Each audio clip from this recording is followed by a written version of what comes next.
जय हिंद। मैं सहायक आचार्य सहदेव सिंह, राजनीति विज्ञान, राजकीय महाविद्यालय इटावा। आप सबका मेरे YouTube चैनल में स्वागत है।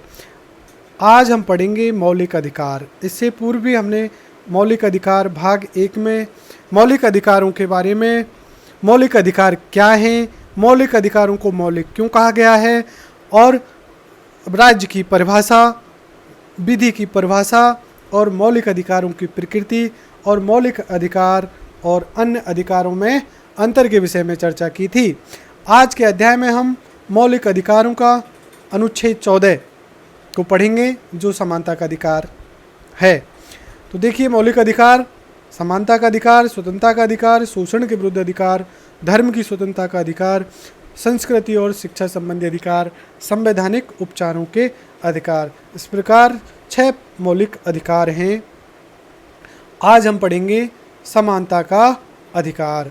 तो समानता के अधिकार में आज हम जिस पर चर्चा करने जा रहे हैं वो है समानता का अधिकार। अनुच्छेद 14 से 18 तक दिया हुआ है। 14 से 18 में विधि के समक्ष समानता और विधियों का समान संरक्षण अनुच्छेद 14 में है। धर्म, मूलवंश, जाति, लिंग या जन्म स्थान के आधार पर विभेद का प्रतिषेध अनुच्छेद 15 में दिया हुआ है। और लोक नियोजन के विषय में अवसर की समता, ये अनुच्छेद 16 है। अस्पृश्यता का अंत, ये अनुच्छेद 17 है। और उपाधियों का अंत, ये अनुच्छेद 18 है। लेकिन आज हमारा जो पढ़ने का टॉपिक है वो है विधि के समक्ष समानता एवं विधियों का समान संरक्षण, अनुच्छेद 14। तो अनुच्छेद 14 पर चर्चा करने से पहले मैं आपको ये बता देता हूँ कि हमारे देश के संविधान में विधायी वर्गीकरण को मान्यता प्राप्त है, क्योंकि हमारे देश में सभी लोगों की स्थितियाँ एक जैसी नहीं है। हमारे देश में सभी वर्ग एक जैसे नहीं है। हमारे देश में विषमता बहुत ज़्यादा पाई जाती है, इसलिए हमारे यहाँ विधायी वर्गीकरण को मान्यता दी गई है हमारे संविधान में। तो विधायी वर्गीकरण का मतलब ये है कि 2 प्रकार की विधियां बनाई जाती हैं। एक प्रकार की ऐसी विधियां हैं जो सभी के ऊपर समान रूप से लागू होती हैं, और दूसरी विधियां ऐसी हैं जो विशेष वर्गों के लिए, विशेष वर्गों के उत्थान के लिए लागू होती हैं। जैसे महिलाओं और बच्चों के लिए विशेष प्रावधान किए जाते हैं। तो इस प्रकार हमारे संविधान में विधायी वर्गीकरण को मान्यता दी गई है। विधायी वर्गीकरण का मतलब ये भी है कि अगर किसी की भी परिस्थितियां कुछ कारणों से अलग हैं तो वो एक अलग से वर्ग हो सकता है। एक व्यक्ति भी एक वर्ग हो सकता है। हमारे सर्वोच्च न्यायालय ने ऐसा कहा है। अगर उसकी परिस्थितियां अलग हैं तो वो एक वर्ग बनाएगा और उसके लिए अलग से विधियां बनाई जा सकती हैं। ये है। तो विधि अनुच्छेद 14 में 2 शब्दों का वर्णन है: विधि के समक्ष समानता और विधियों का समान संरक्षण। विधि के समक्ष समानता और विधियों का समान संरक्षण। हाँ, मैं ये भी बता दूं कि आपको जो मैं विधियों का अधिकार ये पढ़ा रहा हूँ, इससे पहले जो मैंने पूर्व में मूल अधिकारों का भाग 1 वीडियो बनाया है उसको पढ़ लेना भी बहुत ज़रूरी है, क्योंकि मौलिक अधिकार क्रमबद्धता से ही समझे जा सकते हैं। तो देखिए, आज हमारा है विधि के समक्ष समानता और विधियों के समान संरक्षण। तो इसको विस्तार से देखते हैं कि विधि के समक्ष समानता का अभिप्राय क्या है और विधि के समान संरक्षण का अभिप्राय क्या है। विधि के समक्ष समानता का मतलब एक नकारात्मक समानता से है, निरपेक्ष समानता से है, या मतलब विधि सर्वोच्च है, विधि सभी के लिए समान है, चाहे वो कोई कितना बड़ा पदाधिकारी हो, चाहे एक बहुत छोटा मजदूर हो।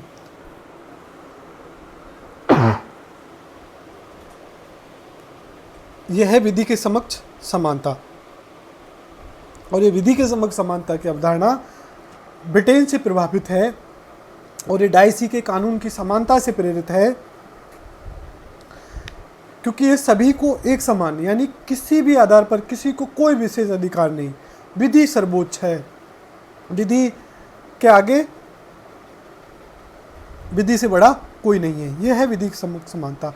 और विधियों का जो समान संरक्षण है, इसको हम कह सकते हैं कि उल्टा भेदभाव, समान या संरक्षणात्मक भेदभाव या आरक्षण के जो प्रावधान है ये विधि के समान संरक्षण के तहत ही है। ये विधि का समान संरक्षण ही हमारे यहाँ विधायी वर्गीकरण को मान्यता देता है। विधियों का समान संरक्षण, विधियों का समान संरक्षण का अभिप्राय यही है कि जो समान के साथ समान और असमान के साथ असमान व्यवहार किया जाए।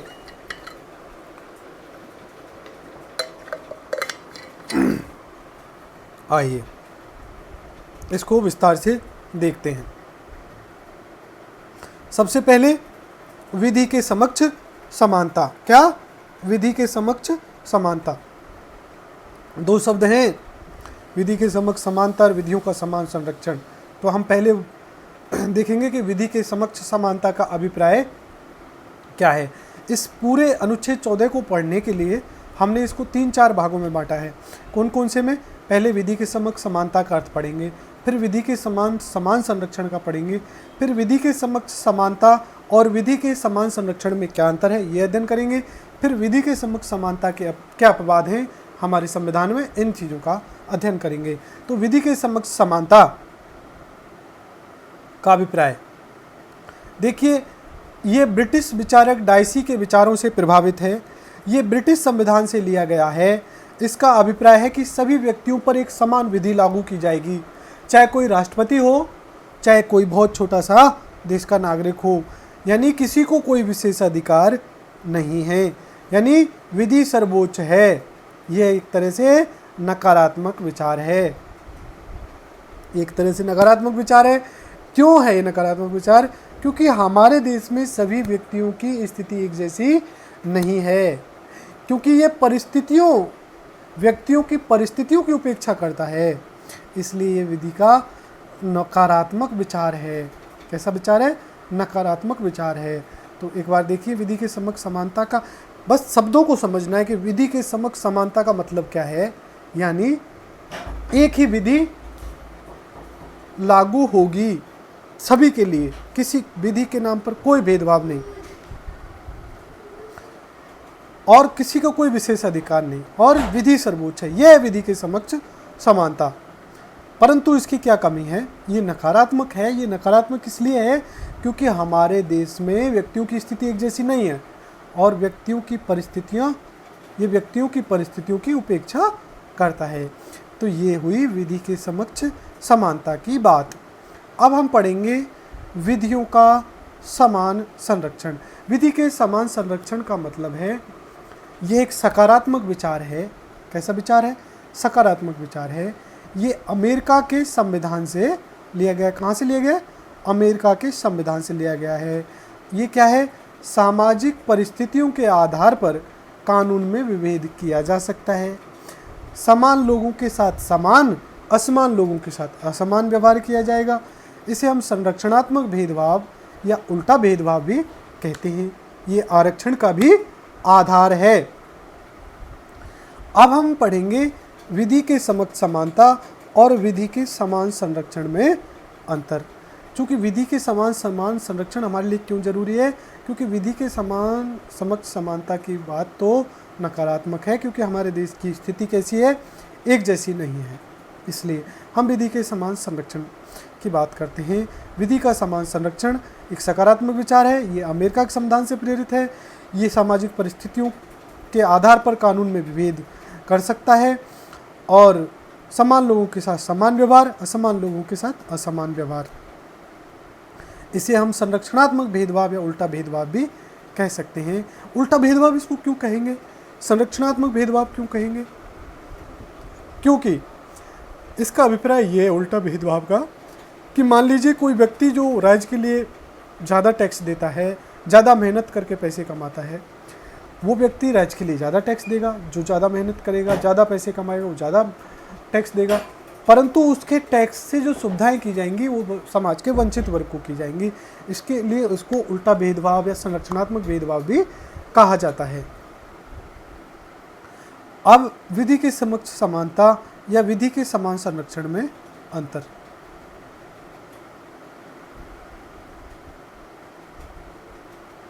इसमें क्या अंतर है? देखिए विधि के समक्ष समानता। विधि के समक्ष समानता का मतलब सभी के साथ एक समान व्यवहार। और विधि के समान संरक्षण का मतलब परिस्थितियों के अनुसार व्यवहार। और विधि के समक्ष समानता का मतलब भेदभाव का अभाव। और विधि के समान संरक्षण का मतलब भेदभाव किया जाएगा।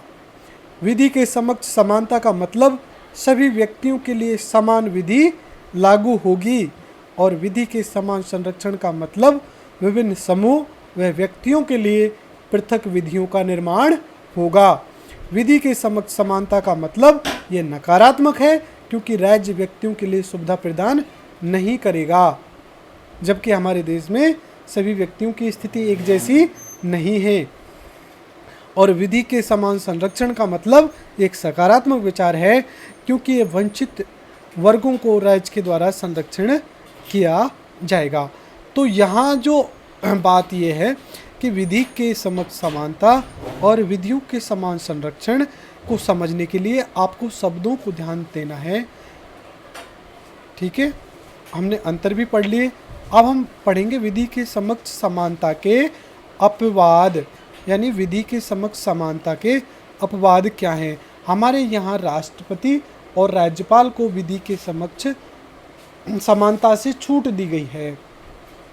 उन पर उनके पद और कर्तव्य के दौरान किसी भी प्रकार की कोई कानूनी कार्रवाई नहीं की जा सकती, कोई दंडिक कार्रवाई नहीं की जा सकती। हाँ, उनके खिलाफ सिविल कार्रवाई की जा सकती है उनके पद के दौरान, उनके पद के बाद, और उसको करने के लिए 2 महीने का नोटिस देना आवश्यक है। आओ विस्तार से देखते हैं विधि के समक्ष समानता के अपवाद। विधि के समक्ष समानता कहाँ दी हुई है? अनुच्छेद 361 में। किसके लिए है? राष्ट्रपति और राज्यपाल के लिए। क्या है कि दोनों अपने पद की शक्तियों के प्रयोग, क्या शब्द है? पद की शक्तियों के प्रयोग और कर्तव्यों के लिए न्यायपालिका के प्रति उत्तरदायी नहीं होंगे। दोनों के विरुद्ध उनके कार्यकाल के दौरान किसी प्रकार की दंडिक कार्रवाई ना तो आरंभ होगी ना बनी रहेगी। दोनों पर उनके कार्यकाल के दौरान या बाद में उनके व्यक्तिगत कार्यों के लिए सिविल कार्रवाई आरंभ की जा सकती है। इसके लिए 2 महीने का पूर्व नोटिस देना होगा। ये विधि के समक्ष समानता के कुछ अपवाद हैं। तो हमने अध्ययन किया कि विधि के समक्ष समानता की अवधारणा और विधि का समान संरक्षण क्या है। ये केवल अनुच्छेद 14 की अवधारणाएं पढ़ी हैं। अनुच्छेद 14 में हमने 4 चीज़ पढ़ी: विधि के समक्ष समानता, विधियों का समान संरक्षण, विधि के समक्ष समानता और विधि के समान संरक्षण में अंतर, और विधि के समक्ष समानता के अपवाद। ये है अनुच्छेद 14। आज हमने केवल अनुच्छेद 14 का अध्ययन किया है, आप ये ध्यान रखें। इसके बाद हम आगे अध्ययन करेंगे, लेकिन उससे पहले ये ज़रूरी है कि आप पूर्व के उसको एक बार सरसरी नज़र से देख लें कि हमने पढ़े थे कि हमने मौलिक अधिकार शुरू किए। हमारे संविधान में मौलिक अधिकार अनुच्छेद 12 से 35 में दिए हुए हैं, जो मौलिक संविधान के अध्याय 3 में हैं। तो 3 में 12 से 35 से दिए हैं। 12 अनुच्छेद 12 से शुरू होते हैं। तो 12 में सबसे पहले राज्य की परिभाषा दी गई है। क्यों दी गई है? क्योंकि जो मौलिक अधिकार हैं वो राज्य के विरुद्ध दिए गए हैं और राज्य से ही शुरू होते हैं। तो सबसे पहले राज्य की परिभाषा दी हुई है और कहा गया कि राज्य का मतलब क्या है। तो राज्य का मतलब भारत की सरकार और संसद। राज्य का मतलब प्रत्येक राज्य की सरकार और उसकी विधायिकाएं। राज्य का मतलब सभी प्रकार के स्थानीय शासन, और राज्य का मतलब अन्य संस्थाएं, और राज्य का मतलब सभी राज्य के जो भी जितने प्राधिकारी कहीं भी लग रहे हैं किसी भी जगह, वो सब राज्य की संस्थाओं में आते हैं। ऐसा सुप्रीम कोर्ट ने समय समय पर बताया है। अगले अध्याय में हमने पढ़ा था मूल अधिकार और विधि, यानी विधि की ज़रूरत पड़ी। बार बार कहा गया कि राज्य ऐसी कोई विधि नहीं बनाएगा, क्योंकि मौलिक अधिकार किसके लिए मिले हैं? व्यक्ति के लिए। व्यक्ति के लिए राज्य के विरुद्ध मौलिक अधिकार मिले हैं, तो ये राज्य पर अंकुश लगाते हैं, देश में संविधानवाद को आरोपित करते हैं। तो इसीलिए कहा गया कि राज्य ऐसी कोई विधि नहीं बनाएगा। तो इसमें क्या क्या बात कही गई है देखिए। मौलिक अधिकार और विधि में 2 प्रकार की विधि की बात कही गई है। एक ऐसी विधि जो संविधान पूर्व की विधि है, यानी हमारा संविधान 1950 में लागू हुआ, 1950 से पहले की जो विधि हैं वो संविधान पूर्व की विधियां हैं, वो विधि, और एक विधि जो संसद वर्तमान में बनाती है, संसदीय कानून, वो संसदीय विधि। तो जो पूर्व की विधि हैं, अगर उनसे मौलिक अधिकार टकराएंगे तो क्या होगा कि जो जितना पूर्व की विधियां मौलिक अधिकारों के जितना टकराएंगी उतना उनको ढक लिया जाएगा, या पूर्व विधियों का जितना भाग मौलिक अधिकारों से टकराएगा उसके उतने भाग को मौलिक अधिकारों के द्वारा ढक लिया जाएगा, यानी वो पूर्व संवैधानिक विधियां मौलिक अधिकारों के ढके जाने तक अप्रभावी हो जाएंगी। लेकिन अगर मौलिक अधिकार भविष्य में संसद के संशोधन के द्वारा समाप्त होते हैं या कुछ भी होता है तो वो संविधान पूर्व की विधियां वापस, उनका आवरण हट जाएगा, वो वापस प्रभावी हो जाएंगी। ये है, और इसी को न्यायपालिका ने आच्छादन का सिद्धांत नाम दिया। और दूसरा है जो वर्तमान विधि है, यानी कहा गया है कि संसद ऐसी कोई विधि नहीं बनाएगी जो मौलिक अधिकारों से टकराती हो या मौलिक अधिकारों के खिलाफ हो। अगर ऐसी विधि बनाएगी तो उसको न्यायपालिका अवैध घोषित कर देगी, और अगर ऐसी किसी विधि का ऐसी कोई विधि बन गई और उसका कोई अंश मौलिक अधिकारों से टकराता है तो उस पूरी विधि को समाप्त ना करके अंशतः उस विधि के उस हिस्से को जो मौलिक अधिकारों से टकराता है उसको न्यायपालिका रिजेक्ट कर देगी। इसको कहा गया पृथक्करणीयता का सिद्धांत। तो इसमें दोनों बात तो ये कही गई, और तीसरी बात ये कही गई कि विधि क्या है, विधि में मतलब क्या क्या चीज़ आती है। तो विधि में आदेश, अध्यादेश, नियम, उपनियम, प्रथा, परंपरा, जो कानून की मान्यता रखने वाली प्रथाएं, परंपराएं, ये सब विधि में आई। और लास्ट में एक 24वें संविधान संशोधन के द्वारा एक अनुच्छेद 13(4) में ये जोड़ा गया कि संविधान संशोधन विधि नहीं है। इसको विस्तार से आगे पढ़ेंगे। ये इसलिए जोड़ा गया कि जब संविधान के में मूल अधिकारों में संशोधन की आवश्यकता पड़ने लगी तो क्या संविधान के अधिकार संशोधनीय हैं कि नहीं है, इस विषय पर विवाद हुए। तो सुप्रीम कोर्ट ने कई डिसीजन दिए। तो हम जब संशोधनीयता पढ़ेंगे मौलिक अधिकारों की तो उसमें अलग से इसको पढ़ेंगे। लेकिन अभी ये ध्यान रखें कि अनुच्छेद संविधान संशोधन 24 में 13(4) जोड़ा गया जो कहता है कि संविधान संशोधन विधि नहीं है, यानी संविधान संशोधन विधि नहीं है। क्या कहा गया इसमें, आइए देख लिए। पहले में ये आच्छादन, पृथक्करण का सिद्धांत, और विधि की परिभाषा में अध्यादेश, उपनियम, विनियम, प्रथा, अधिसूचना और मूल अधिकार।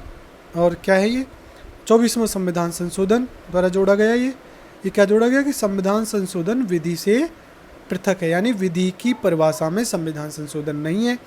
विधि की परिभाषा में संविधान संशोधन नहीं है क्योंकि विधि की परिभाषा में केवल अध्यादेश, उपनियम, विनियम, प्रथा और अधिसूचना है। तो आज के हमारे मौलिक अधिकारों के अध्याय में इतना ही। तो आप इसको ज़रूर पढ़ें, ये निश्चित रूप से समझ में आएगा। मौलिक अधिकार का हमने विस्तार से विश्लेषण किया है और आज हमने केवल अनुच्छेद 14 को पढ़ा है। आगे भी इसी प्रकार से करेंगे। ओके।